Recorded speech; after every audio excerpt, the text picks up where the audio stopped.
गंगा कदम या दृष्टीहीन महिला क्रिकेटपटू असून त्यांनी नुकत्याच झालेल्या महिलांच्या T20 विश्वचषक स्पर्धेमध्ये भारतीय संघासाठी उपकर्णधार म्हणून मोलाची भूमिका बजावली असून भारताने हा ऐतिहासिक विश्वचषक जिंकला आहे। त्यानिमित्ताने गंगा कदम यांचा सोलापूर जिल्हा प्रशासनाच्या वतीने जिल्हाधिकारी कुमार आशीर्वाद यांनी पुष्पगुच्छ देऊन सत्कार केला।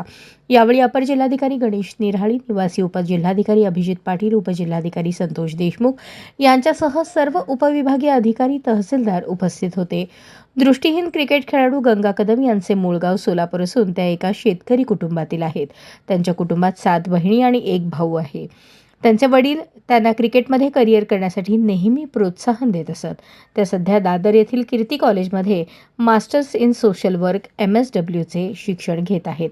गंगा कदम या भारतीय महिला दृष्टीहीन T20 क्रिकेट संघाच्या उपकर्णधार असून त्यांनी महाराष्ट्राच्या संघाचे कर्णधारपद देखील भूषवले आहे।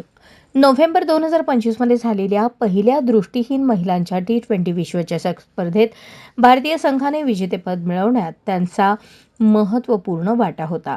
उपांत्य फेरीच्या सामन्यात त्यांनी 41 धावांची महत्त्वपूर्ण खेळी केली। क्रिकेटच्या मैदानात त्यांच्या प्रभावी थ्रो आणि अष्टपैलू कामगिरीसाठी त्या ओळखल्या जातात।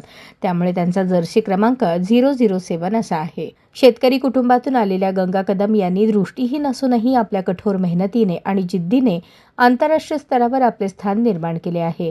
त्यांची ही कामगिरी अनेक मुली आणि दिव्यांगांसाठी प्रेरणादायी आहे।